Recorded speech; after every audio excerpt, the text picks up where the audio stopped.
This podcast is brought to you in part by P&P Games, your online source for everything video games. Visit their website at pnpgames.com or at one of their 3 retail locations in Winnipeg, Manitoba.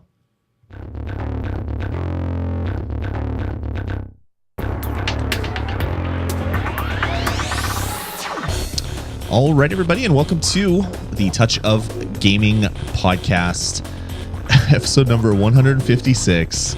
As always, I'm your host, Lloyd Hannison, and joining me and purposely writing things in the chat room to screw me up when I start my intro, Jared Schultz. Jared, how are you, you son of a gun? That's how I consider myself successful, if I can get you laughing while you're trying to do your intro. You know, I screw up my intro enough without your help, so, but thank you. Thank you, Jared. No problem. I try to, keep things funny around here. Nice. All right. Well, let's get into this. This is episode number 156. We're recording this on a weird day. We're recording it on a Saturday. Couldn't do the Thursday show. Didn't do it on Friday. So now we're doing it on Saturday. So everybody that showed up for the live chat on the Thursday, hopefully you stayed tuned all the way to the end for the Nintendo Pulse. Since we didn't do, we did the Nintendo Pulse on Friday. We didn't do anything on Thursday. What am I talking about? I'm all screwed up, man. But yeah, apologies for moving it at the last minute. I got some sweet tickets, so I could not use them. So we had to postpone the show. But thanks for joining us now. Jay Carguth, our always in the chat room guy, is always in the chat room. So he's here chatting with us right now. He's now Jay freaking Carguth. That's what his name is. So Jay Carguth, welcome. Everybody else, he's been promoted, or maybe it's Jay Carguth evolved, the evolution of the original Jay Carguth. He's been playing Pokemon, I guess, and he had his he was holding a gem in his hand, and he did his mega evolution to Jay freaking Carguth. That's it. That's it. Cool. So everybody that's basically tuning in on the podcast or on live at vgpodcast.com, or sorry, not live, playing it after the fact at vgpodcast.com. I do thank you for checking out the show, for staying subscribed, and I definitely wanted to let you guys know that we do appreciate it. We want to know what you think of the show. Shoot us an email, vgpodcast@gmail.com. Let us know what you think of the show, any changes that you want, anything that you'd like us to do differently. Let us know. We haven't received too much feedback recently, mainly because we leave the asking for feedback right to the end of the show. So after the reviews, people might have already shut off the MP3. So I thought we'd do it right up front here. So vgpodcast.com, you can click contact us to contact us, or you can email us at vgpodcast@gmail.com. Of course, both Jared and I are on Twitter. I'm at Dasme on Twitter, DASME, and Jared is at the Quacko. And I'll switch over to his video. He's at the Quacko. I was hoping I could get Quacko because it totally went dead for over a year, and then all of a sudden she started tweeting for 3 seconds again, and then stopped again, and it's like, dang it! Why can't you stay Send inactive? an @reply and say, can I have your name, please? Can you just not use can you tell me when you're going to change your name, and then I'll take it, because I use Quacko everywhere. Just ask nicely, and who knows, maybe she'll let you have it. Anyway. Cool. Well, let's get into the show. Jared, how you been? It's been a while since we last talked. It's been a week and 2 days since we last talked. I know. I'm doing pretty well, and we just so everyone knows, we probably won't do a show next week because it's Thanksgiving. It's American Thanksgiving and Thursday. Since you guys already ate your turkey, the real Thanksgiving already happened. This is the faux Thanksgiving, so you can have tofurkey if you want for your faux Thanksgiving. So, but no, things have been going okay. Good. Work's busy, and I have not bought a PS4 nor an Xbox One. Me neither. I'm kind of kicking myself for not pre-ordering a PS4 now. I was like, yeah, I'll wait. It'll be fine. I'll get it in February, March. Everything will be cool. And then news started hitting right when they came out. It's like, oh man, I kind of wish I would have pre-ordered this one. You're already breaking down that you wanted to pre-order? Yeah, I kind of want to go buy one now. If I see one in stores, I will buy it. I have no self-control when it comes to these things. So, yeah, I'm sorry. Well, I may finally be breaking down and buying a Wii U. That thing you bought last year. Yeah, it's a year old, so you've had it for a year already? You're just going to open the box? Is that what's happening? You're finally getting around to setting it up? Yep, that's it. Nice. Anyway. All right, well, let's get into the show. Jared, what have you been playing? Well, a couple of the games are repeats. I still can't believe what the crap am I doing? Why am I still playing Tiny Death Star? But you're going to talk about that one, and you have a story on it. So should I just let you do that? Yeah, do you want me to do that now? Yeah, go for it. So I have an iPhone 5, and that's mainly where I've been playing this game. And I loved it. I was at floor number 35 or 36, and I had to bring my phone in to the Apple store because I was having a battery issue. And so I went there for my appointment, and they said, okay, well, we have to run some diagnostics on your device. So they ran the diagnostics and like, oh, yeah, okay, for sure. It needs to come in for service. It'll be about a half hour to an hour. Can you just unlock your phone? And I'm like, no, I have work data. I work at a university. I can't just unlock my phone and give it to you. And they're like, oh, well, we need it unlocked for us to do the repair because we have to run the diagnostics after the repair's done. I was like, okay, well, I'll erase my device. I backed up before coming here. Everything should be fine. So I went ahead and basically erased my device, gave it to Apple, went away for an hour, came back, or I guess it was like 45 minutes or whatever, came back, grabbed my phone. Everything's great. Started my, my iCloud restore. Everything loaded up fine. It was great. Got home. I was all pumped because my battery is not going to die anymore at 20%. This is going to be great. Open up Tiny Death Star, and it basically brings me to the opening tutorial. No. And I was like, what? How is that possible? So I restored from iCloud again, thinking maybe I wasn't on Wi-Fi long enough. Maybe something screwed up. Did it again. And sure enough, open it up and it goes back through the tutorial. So I'm like, what the hell is happening? So I open up Google, do some searching. And for some reason, this game is not saving its save games in the normal documents folder. So there's no way to back up your game. Like there's some apps that you can get where you plug in your device and it'll back up the documents folder so you can do your save game management. This game you can't even do that. So whatever this game was saving didn't get saved to iCloud. So when I restored, all my progress is lost. Like that was like a week and a half of playing straight constantly to get to where I was. And I'm just like, you know what? Screw this. I am unbelievably pissed off. I'm never going to play this game again. So I deleted it from my phone. And then I look back to the review that I gave it last week where I gave it like a 5 out of 5. And it's like, if I would have known what I know now, then no way in hell would that have gotten such a high score. But I guess it's a good game unless you have to somehow restore your device from a backup. And maybe that's something they'll fix, but either way, it's too little too late for me because I lost. Basically, I was playing this game all the time to get up to floor 35 or 36 or whatever the hell I was at. It was taking forever for things to happen. I was farming the bucks, like the premium currency, so that I could buy the faster elevators. And thankfully, I didn't spend any money on it, because I would have been really, really angry. But yeah, now I'm without that game, even though I really, really dug it, but I'm not playing it anymore. So just dude, that sucks. I'm sorry. Yeah, just a word of advice. Don't restore from a backup if you don't want to lose your save until Disney finds some way to fix this. I even like tweeted the like Nimblebit, and they're like, oh, sorry, you have to talk to Disney support. They actually they have the code, they compile the game, they put it on the App Store. If there's an issue, it's their issue. It's like, God damn it. So I can't even talk to someone that I know would get back to me. Now I have to talk to some faceless corporation. So I was just like, yeah, not even worth my time. So that sucks. Yeah, just a word of warning.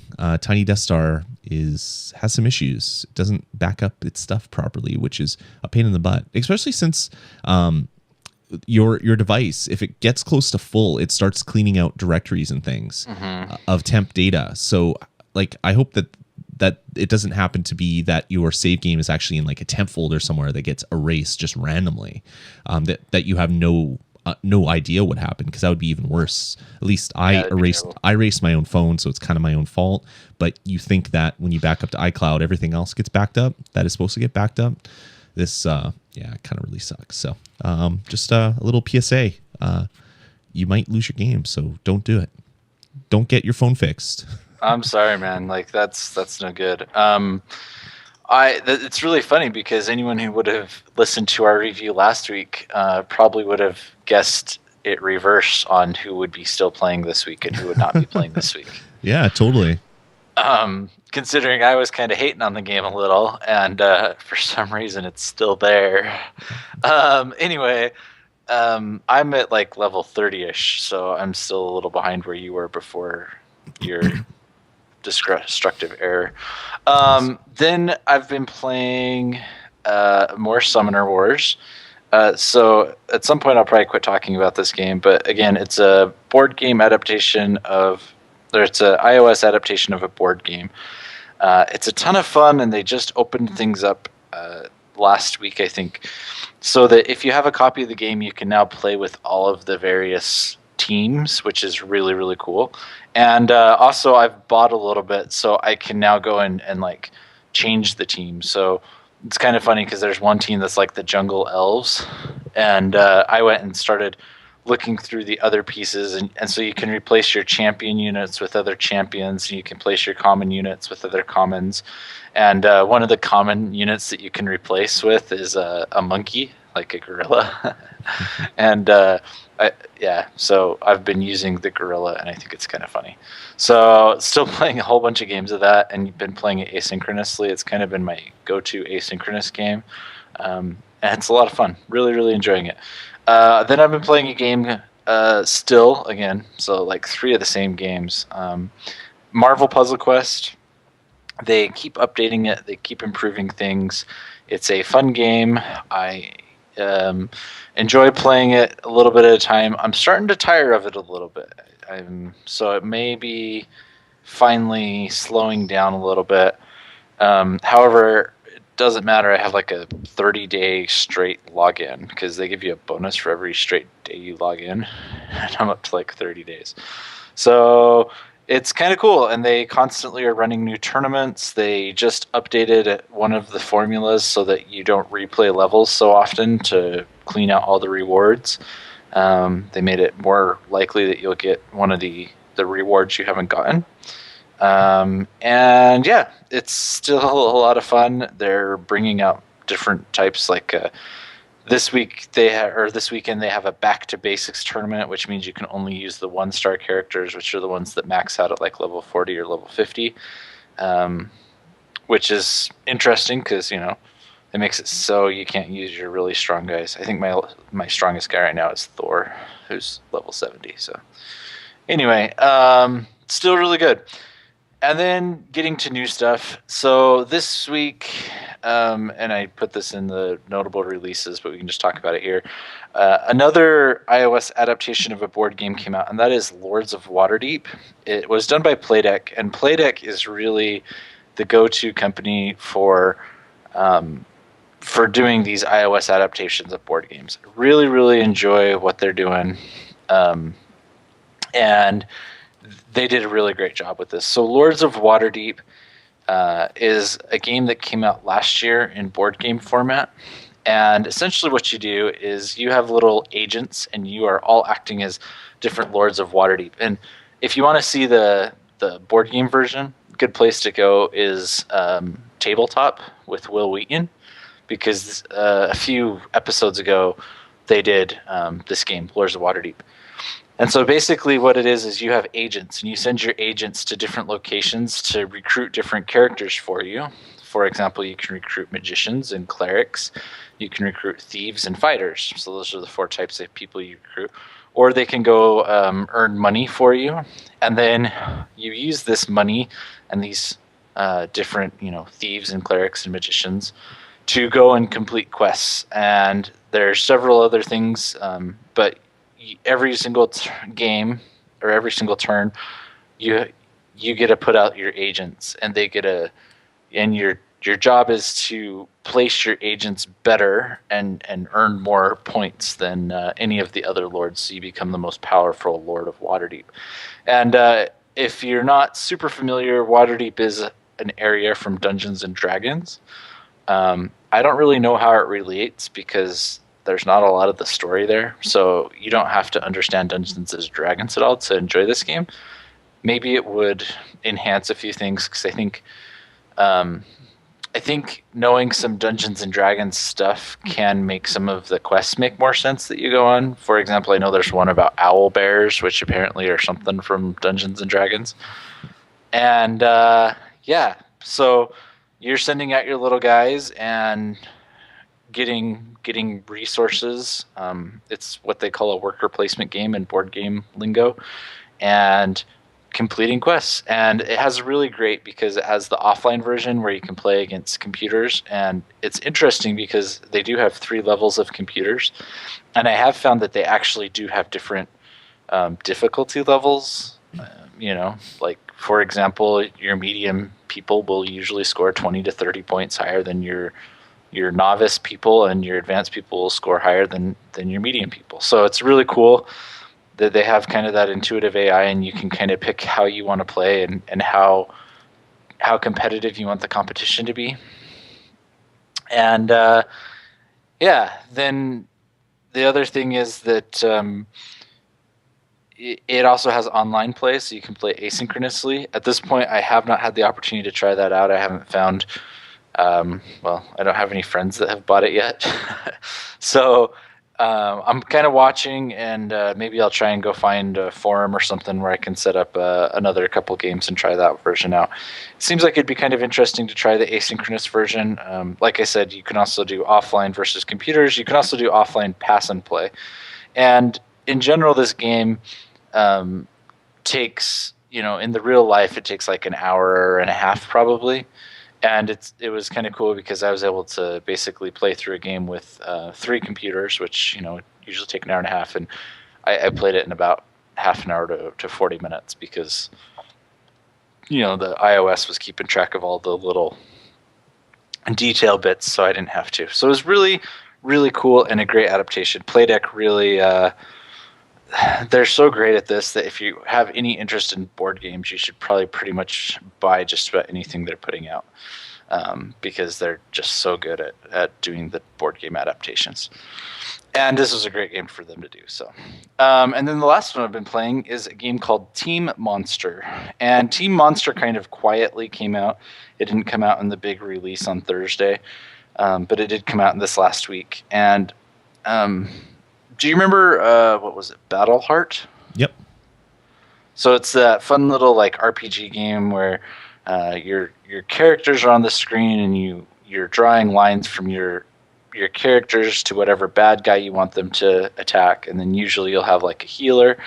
So Team Monster is kind of like Battle Heart. However, it's Battle Heart if you crossed it with Pokemon, because there's a whole bunch of the like, you're like a person and you're capturing monsters, and the monsters, you're healing the monsters while they're going out and doing the fighting for you.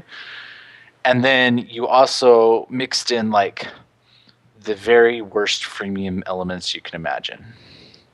Like all sorts of, timers and just things that at least so far seem to get in the way of the game, which is really, really disappointing, because I thought until all that freemium, and it's out by Mobage, MOM, yeah, that guy, those people, which kind of explains all the freemium pieces. But I remember I saw a trailer for this like last year, and I was really, really interested in it, and I'm just a little disappointed that it ended up getting hooked up with Mobage and all this crappy freemium stuff made its way into it.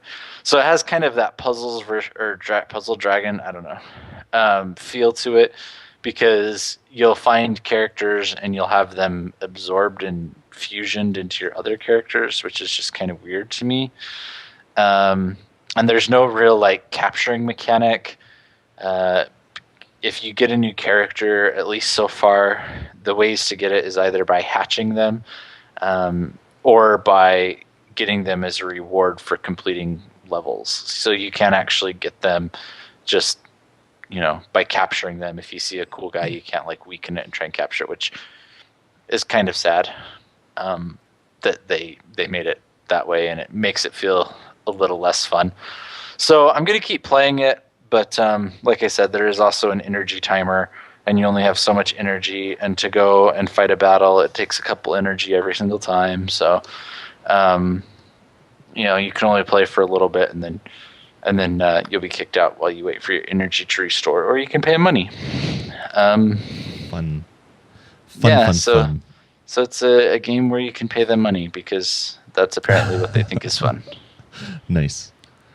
Cool. What have you been playing, Lloyd? I've been playing a little bit. I've been playing, of course, Tiny Death Star until the catastrophic failure of failing to back up my save game happened, and then I was no longer playing Tiny Death Star. I was sad about Tiny Death Star. Been playing some other things. I'm going to be reviewing Rayman Fiesta Run this week. Played a lot of that. Really kind of dig it, but I'll be talking about that this week. What else? Still playing Simpsons Tapped Out, still playing Skylanders Lost Islands, still stuck in those games as terrible as that is, and I fully understand how terrible that is, but I'm still playing them pretty much every day. So there's that. I've been playing a little bit of Oceanhorn here and there. I want to like it a lot, but now Zelda came out on my 3DS because I have Zelda Link to or Link Between Worlds, and then I have Oceanhorn, and it's like, well, Oceanhorn's kind of a Zelda game, but I have a Zelda game, so I'm finding it very hard to want to play Oceanhorn when I can just go play Zelda. Yeah, I saw that, and I thought that was like the worst possible timing on their part. And it's not like a month ago or something. Yeah, or 2 months ago. Yeah. Because, even if they brought it out 2 months ago and they had to do a couple of updates to fix some things, yeah, I think it would have been better received than, hey, let's come out 1 week before a real Zelda game comes out, which we clearly derive a ton of inspiration from. Yeah, I mean, maybe they wanted to kind of ride the coattails of excitement that people had for Nintendo, but, I mean, people are excited for the Nintendo game. They probably pre-ordered it, and they're just going to wait for that if they're that type of gamer, if they're someone that plays like Zelda games. So anyway, I've been playing a little bit about that. But I did pick up a new game that kind of was like a surprise drop.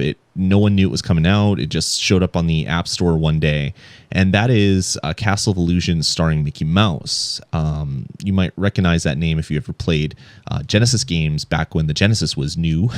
There was a really great Castle of Illusion game. It was a Disney game platformer with Mickey Mouse. He threw apples, jumped onto things.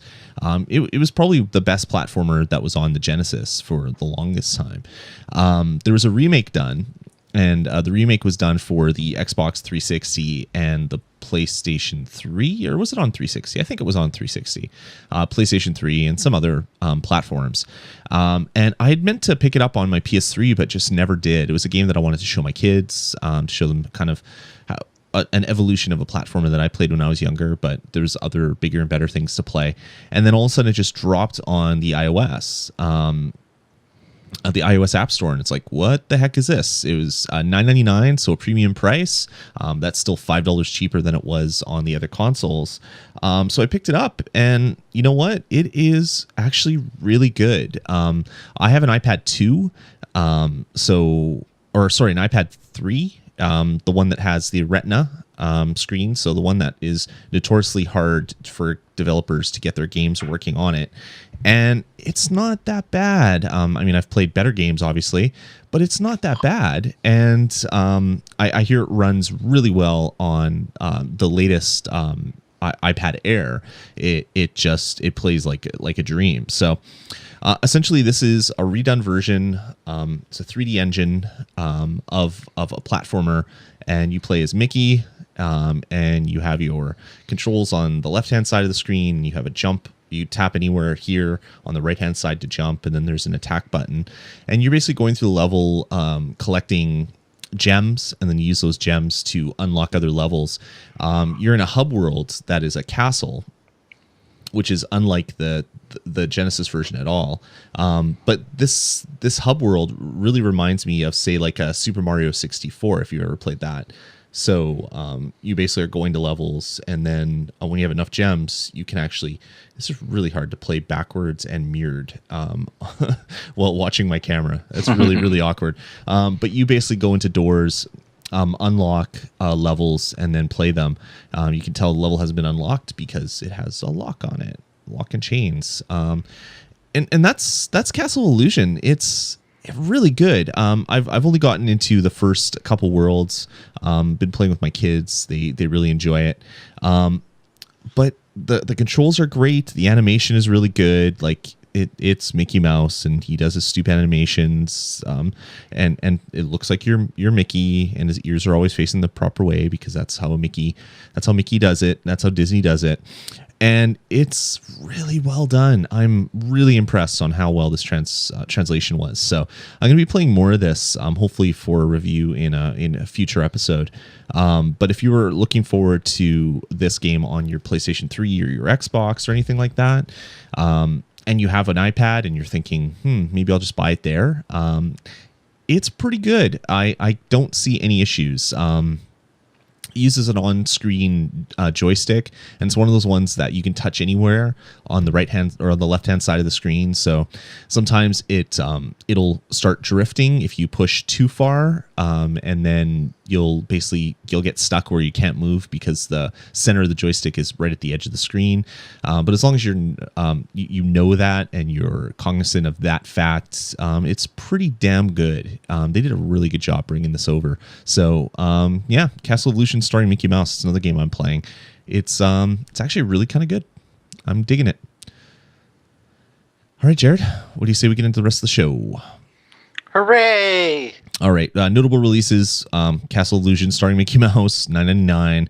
Lords of Waterdeep is what you talked about, $6.99. And you know, it's kind of funny. That was the first episode of Will Wheaton's board game show that I ever watched. I just saw the video someone posted on like Facebook, so I watched it, and it was the Lords of Waterdeep one. And I'm like, hey, that looks like a fun game.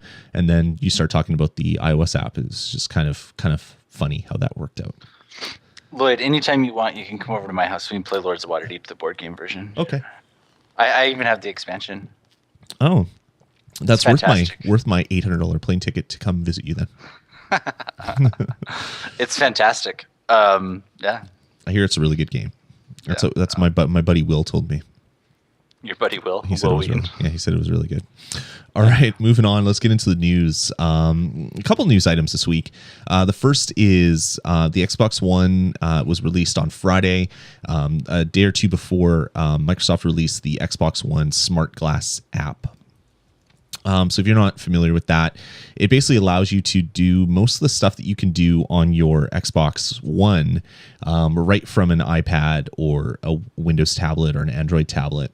It basically allows you to interact with video, TV, games. You can play with all the different blades on your thing, on your Xbox One. You can start apps, things like that. So that's available. Very similar to the PlayStation app that we talked about last week. So if you are an Xbox fan and you picked up an Xbox One, if you didn't know, you can get that app on your iPad. So do check it out. All right, moving on. Apple's made a small change to the App Store listings. I'll see if I can bring that over to show you guys if you're not familiar with it. They're doing something new where certain games, it looks like there's only one game right now, and that is Clumsy Ninja. But when you view its listing on the App Store, it now has trailers embedded. So you can watch the trailer, and it goes into like a full screen trailer mode. I'll turn my volume down because that's going to be probably loud. So you can watch the trailer right in the App Store. That's a pretty huge change.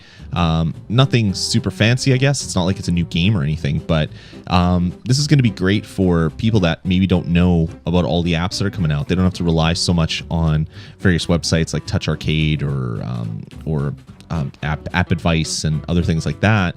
They can actually just go to the App Store and check out some videos right on some of the bigger apps. Hopefully this is something that Apple will open to more games. Hopefully it's not every game, because the last thing you want is crappy videos on every single app that is on the App Store. But it's kind of a nice little feature. I don't know, Jared, would this be useful for you at all?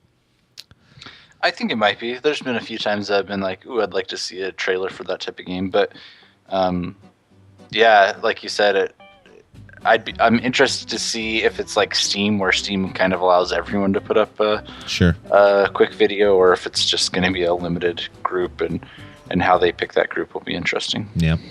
Interesting enough, the first app to show this off is Clumsy Ninja, which is the app that they basically brought out them on stage to introduce. I think it was the iPhone 5, or maybe it was iOS. Yeah, it was the iPhone 5, and it was interesting because the game didn't come out for like almost a year after. Yeah, it was the same event they showed off Infinity Blade Dungeons, and that never came out at all. That's actually been canceled. So it was just like, wow, was that bad luck for anybody? If Apple ever asked you to come and onto an event and display your game, don't, because your app will never ship ever. But yeah, it was like a cursed show or something. Yeah, exactly. Really kind of bizarre. But you can download Clumsy Ninja now. It's free, so go check it out and play with your ninja. It's like a virtual pet game. It's just really bizarre. I don't understand why it's super exciting, but there you go. Check it out, Clumsy Ninja, and check out its video right on your iTunes listing. All right, moving on. Another app got a cool update this week. That is if you're a fan of bad 80s television like I am, and that is Smash Bandits was updated with a playable A-Team van. So you could play as the A-Team van. I'll turn down the video. And yeah, that's just a really weird update. And really bad video. Maybe you can hire the A-Team. Yeah, you can hear that. Wanted for a crime they didn't commit. Evade the authorities and create an insane trail of destruction. Anyway, that is that's the trailer on the website for the A-Team update. So yeah, I mean, if you're already a fan of Smash Bandits, it's a free game. Now you can unlock it with you can unlock the A-Team for $2.99 and play with the A-Team van while you play through the game. Just a really weird feature or a content partnership. We've seen other ones like that, where like that fighting game had a whole bunch of Street Fighter characters in it. I can't remember the name of the fighting game. Combo Crew. It just had a bunch of Street Fighter characters in it. It's like, okay. But it wasn't just Street Fighter's Capcom, right? Yeah. But they got like Beautiful Joe or something like that. Exactly. But it's just like, how did you come up with this partnership? It's odd. Not as odd as A-Team in Smash Bandits, but it's like, how would you ever even find the rights to the A-Team? Like, it's been so long since that's been done, but I guess they're willing to make money off of old IP, just like anybody else. Yeah, no, I mean, I'm interested to see some of these things, because it seems like more things are happening like this, and it's like, well, if you give us another $2, you can play as this character that you would never expect in the game, and it's like, okay, that's interesting, and just kind of just wonder how it's working out for some of these developers that are going through all the work to put in new characters and stuff. Yeah, it makes you wonder, like, if they're selling the A-Team for $3, how much of that goes to the IP holders? Is it like $2 and these people are only getting like 30 cents? Like what's the split there? It makes you wonder if it's even worth their time. But I guess it gets people like us talking about it, gets websites like Touch Arcade and other ones talking about it. So that can only be good things for a freemium app to get more people playing it and checking it out. Yeah, maybe that's it. Yep. All right. Last but not least, we have some news finally on the iOS controllers. Basically, when iOS 7 came out, Apple introduced a spec that people can develop to get controllers. The first two have come out. The first is the Moga Ace Power game controller. It's like $100. And it basically slides apart. You put your iPhone 5 in it, you slam it together. It has two analog sticks.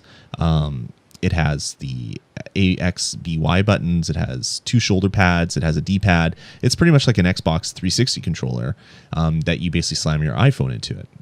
Kind of a cool little thing. And then there's another one that came out as well. And this one is the one that we've talked about already once on the show, but we didn't really know too much about it. And that is the the Logitech PowerShell unit. It's also $100. This one's a little bit different. It only has a D-pad and the X, Y, A, B buttons and 2 shoulder buttons instead of 2 on each side. It only has 2 instead of 4. And the difference between this one is it has a built-in battery that potentially doubles your battery life of your iPhone 5 or 5S. So yeah, they're both about $100. They're available now. There's spotty support with all of the games that had already come out with support of it because they made their support for the controllers before controllers existed. So there's definitely some issues. I don't know, Jared, what do you think? Is that something you're going to be picking up in the near future? Do you see yourself playing with one of these? I'm very interested. I think the price was just a little bit high. Yeah, I was hoping for like $50. I would have bought one. Yeah, that's kind of where I was at. If it's in that $50 price range, but sure, $100 just feels a little bit expensive. I know that there was some like kickstarted controllers that were in, better cost wise than that. Like I remember there's one that was like $30 that I backed and then it didn't work out. So, but still, it just seems a little bit high priced. Besides that, I am interested in the idea of it.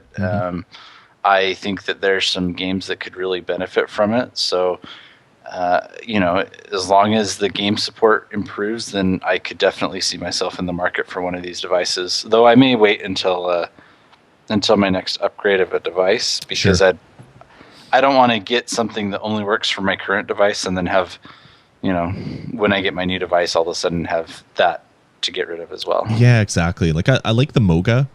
I like how it looks with the actual like analog sticks. They're kind of like slidable.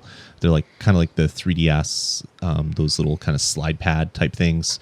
I like that, but what I really want is I want to have like an Xbox 360 controller that I can pair with my devices, and like have my iPad sitting in a stand and play games that way. I don't want to have something that I have to slam my iPhone 5 into, because what happens when the iPhone 6 comes out or the 5 Jumbo comes out that's too big? Like these devices are then going to be useless and you spent $100 on them. So hopefully they're going to be coming out with more devices that are more like that. Maybe Moga will come out with a device that maybe has a clip for standard size phones, so you can actually have the screen above the controls, but then just slide that or flip it backwards and use it for tablets. To me, that would be the ultimate solution for this type of thing. So I'm kind of hoping if something like that comes out, I'm definitely going to be buying one. As it is right now, I think I'm going to be staying pat with just playing with my fingers on the screen. See, and I don't mind the like slamming it in, and I really like the idea of being able to extend my battery life. So to me, I don't think that's quite as much of a concern. It's just it's just everything else. It's just a little too high priced for what I want to do right now, and So it's interesting.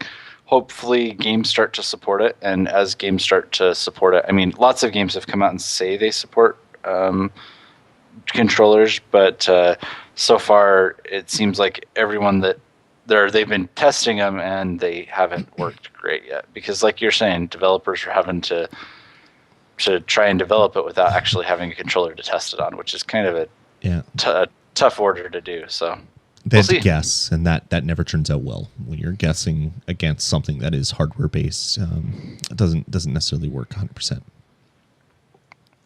All right. Yep.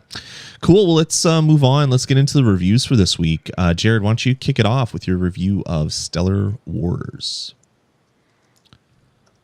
Sorry, I was typing in the chat room. Yes, Stellar Wars. So Stellar Wars is a game by Live Games. It is $1.99 on the App Store. It is the follow-up to the game Legendary Wars, which came out a very long time ago, which is probably like 3 years, but in App Store time, it's a very long time. And then they came out with Monster Wars, and they were kind of mirror images of each other, because in Legendary Wars, you were fighting the monsters, and you were like knights, and you were fighting like werewolves and golems and all sorts of bad guys. And then in Monster Wars, you took over the werewolves and those guys, and you fought against knights and all of that. So it was kind of funny. Well, there was no third side of that war, so they had to go to a new war. However, they say it's in the same universe, just far in the future. And so Stellar Wars, you take control of a bunch of robots, and you are working around different worlds, and each world will have like 5 or 6 levels, and the each level can be played on a bronze, silver, and then gold level. So there's quite a bit of content here because there's like a total of, let me go look how many planets. It's a fair amount of planets, so there's a lot of levels. And then what happens in the game is there are 1, 2, 3, 4, 5, 6, 7, 8, 9, 10, 10 planets, I think. Not 100% sure I'm seeing everything right here. So there's a lot of levels, but the majority of the levels you take this. There's basically 3 lanes, and you have an arrow that controls which lane that you are building your guys into.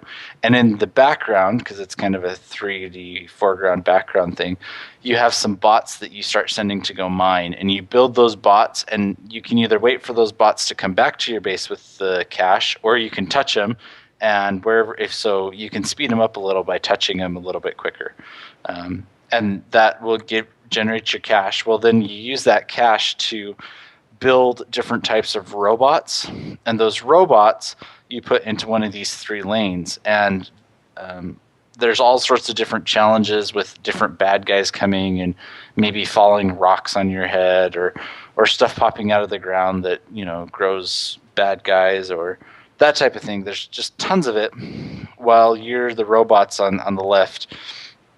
And so you have to kind of build a little bit of a defense, and repel until you have the type of units that you can then go in and attack. And the units are really cool. There's the Live bot, which is it kind of looks like Wall-E from the Pixar movie, and then there's several other bots. And I kind of went with the strategy because at the end of each level you get crystals, and you can go use those crystals to level your guys up.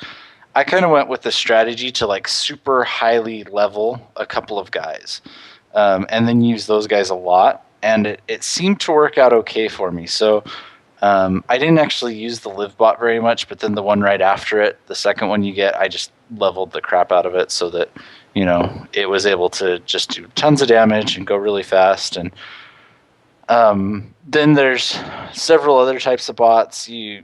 There's one that's like a dog bot, which is actually kind of entertaining because it can leave behind mines. And when it leaves behind mines, it of course kind of like poops out the mine. So I don't know, it's potty humor, but it made me laugh the first few times. And every once in a while it makes me smile still if I kind of forget. But you have your little guys, they go into little formations. You can move them forward. So there's really cool controls because like if I touch, we'll just keep with the Live bots because I'll keep using them because that's easy. So I can go up top and I can touch forward, which will make all my Live bots go forward.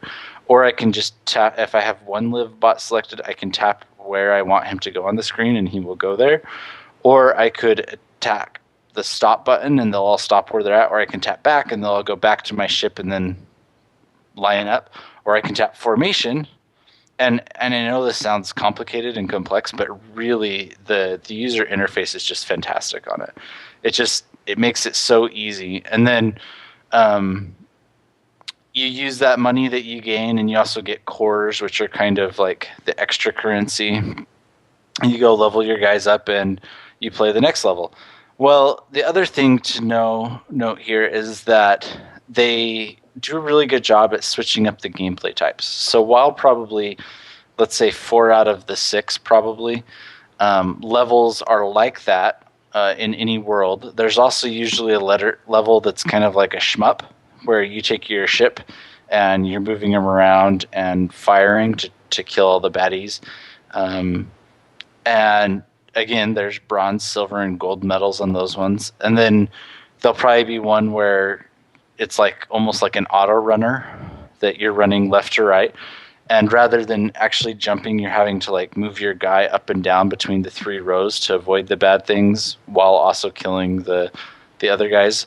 So there's a lot of different variety of levels that they throw at you, and that's probably about a third of the levels are these other various types, which is just really cool because it just does a really good job at breaking up the game, so it's not monotonous. And like I said, there's a ton of content here. There's 10 planets with 6 missions probably in each, and you can play them on any of 3 difficulty levels. You can also buy cores and gems so that you can level up your guys faster if things are proving too difficult. There is a doubler in here, but it only doubles the amount of the gems you get, not the cores, which are the ones that allow you to go from like LiveBot 1.0 to 2.0.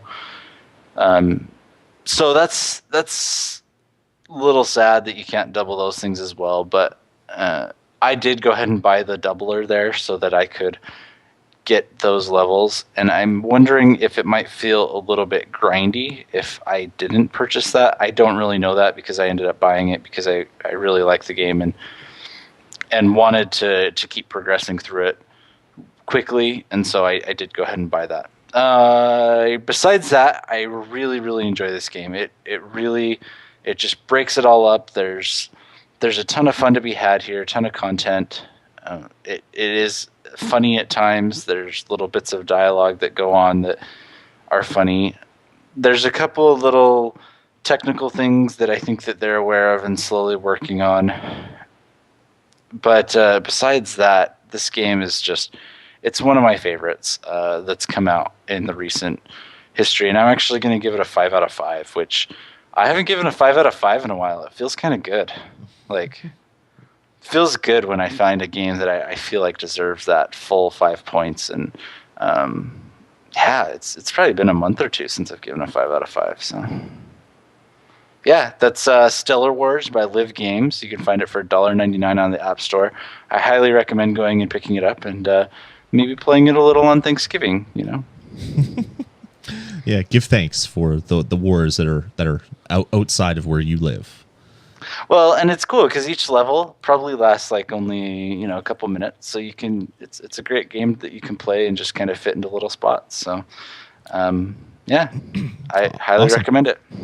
Cool. All right. Well, that 5 out of 5. That's good to hear. I'm going to move on to my review. I'm going to be reviewing Rayman Fiesta Run.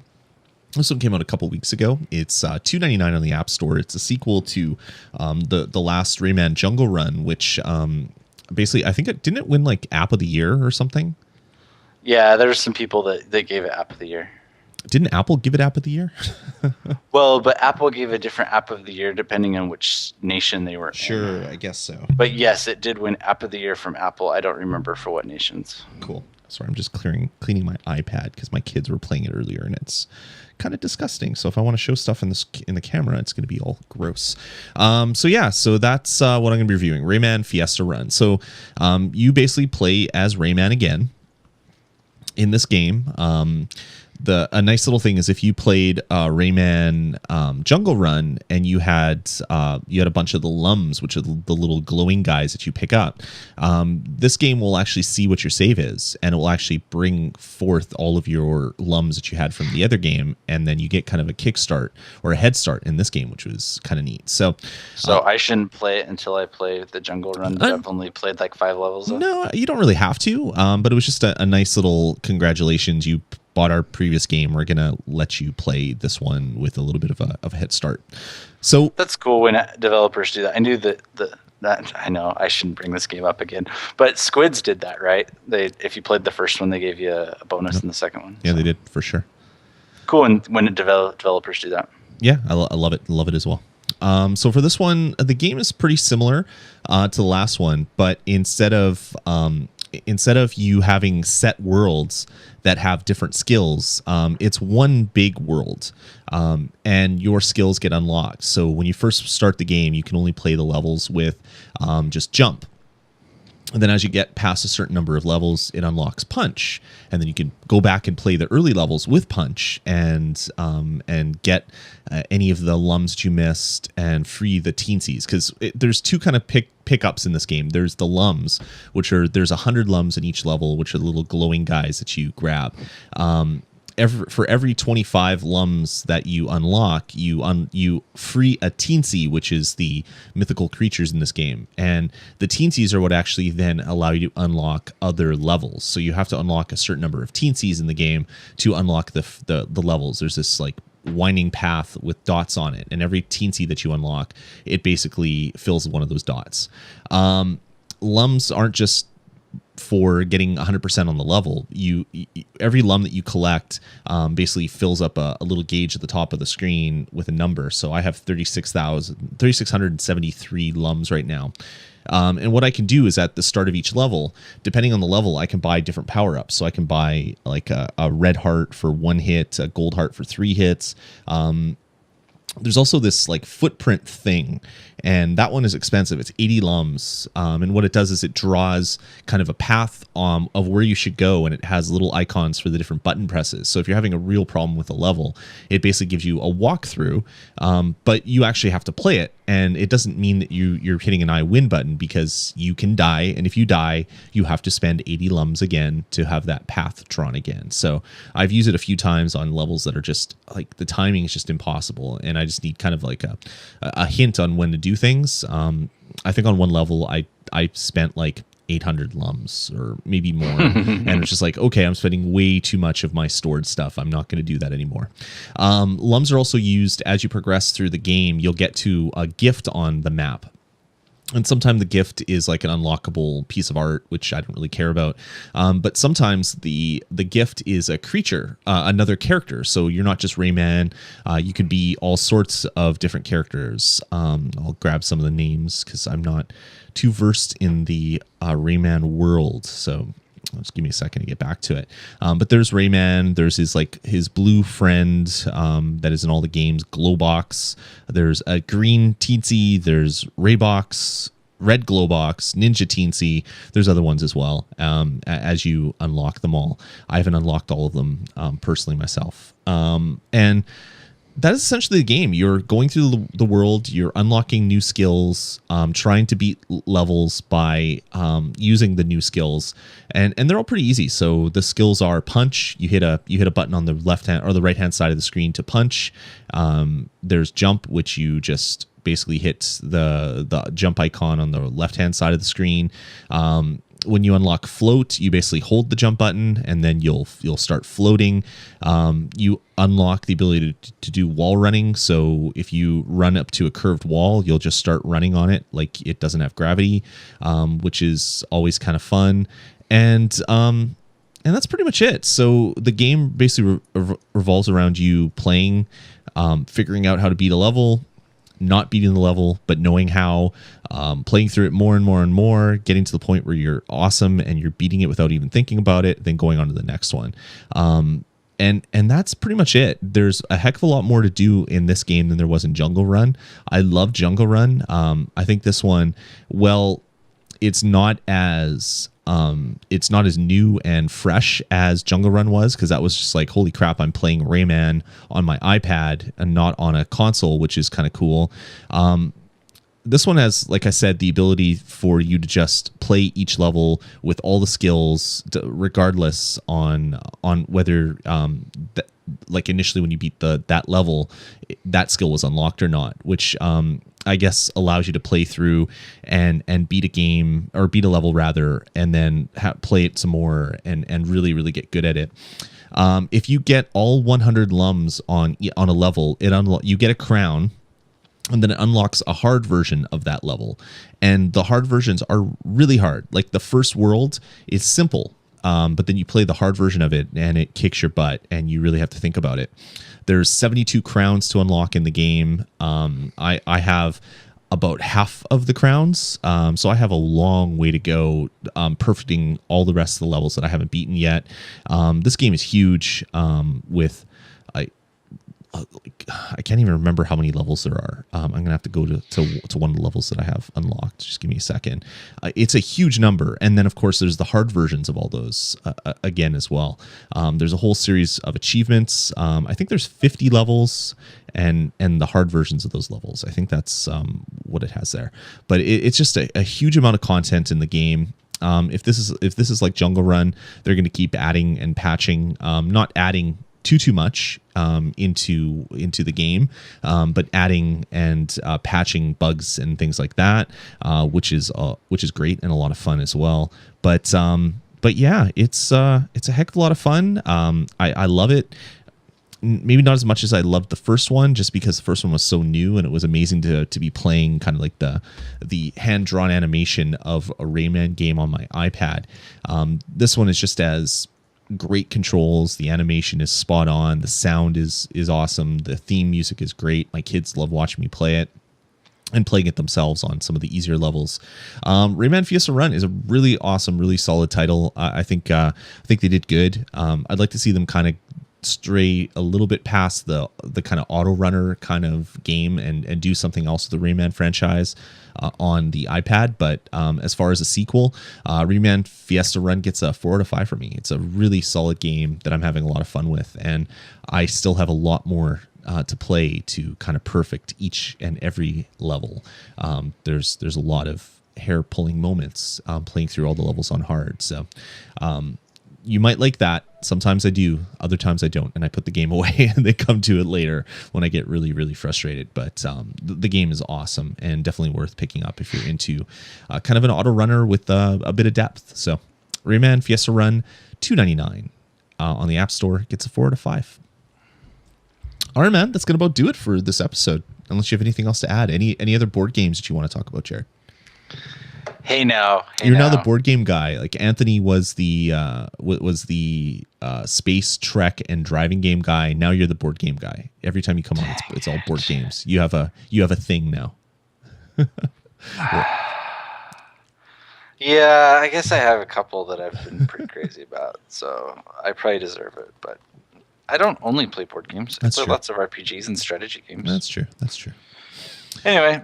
I got nothing else. Cool. All right, guys. Well, let us know what you think of the show. Head on over to vgpodcast.com and click contact us at the top of the page and send us an email.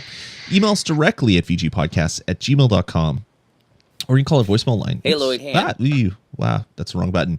You can call our voicemail line, which is area code 505 VG Podcasts. If you like the show, you can watch it on YouTube. We have all of our videos up on YouTube. You can like it there and comment on it. And if you really like the show, I'd really love it if you could tell a couple friends that also play iOS apps to check it out. We'd love to get some more word of mouth stuff happening with the show and starting to get some more people listening to it that maybe want to join us on the live shows and sending their questions. It's always good to get new audience members listening to the podcast. So if you listen to it and you enjoy it, tell some other people, post about it on Facebook, talk about it on any social network that you're on or anything, and definitely let us know or let them know about what we do here. Or not just the Touch of Gaming. I also do other shows at the VG Podcast Network. So check it out, vgpodcast.com. All right, man. I think that's going to about do it. Jared, thanks for joining me. As Jared said, we're not going to be having a show next week because of U.S. Thanksgiving. We won't be recording anything on Thursday. Are you going to be waiting in line for Black Friday sales, Jared? Maybe. Yes. You're actually going to do the line thing at like 3 a.m. and get some cheap deals? Yeah, probably. We need a refrigerator. Our fridge is like...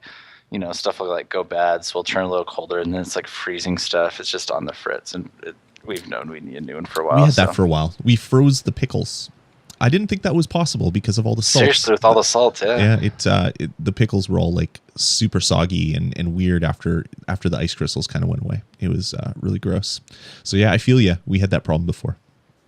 Yeah. So I may be doing stupid things for a good deal on a refrigerator. Awesome. You're gonna have to live tweet it. Live tweet all that you're doing, and let us know what's happening. And then you'll get up in the morning and you'll be like, "Oh yeah, haha, loser." No, I'll be I gotta go to work. That's right. Because it's Friday, you'll have to go to work. Yeah. Unlike you guys, we don't get 2 days off. Although it would be good. Actually, it's kind of funny. Stores up here are starting to do Black Friday sales, so we kind of get some of the same deals that you guys do, without having to do the holiday thing with the family, which is, I guess, kind of good sometimes. Cool. All right, man. Well, have a good one. Yeah, you have a good one too. Everybody, we'll talk to you in a couple weeks for the next episode of Touch Gaming. Take it easy, everybody. Bye.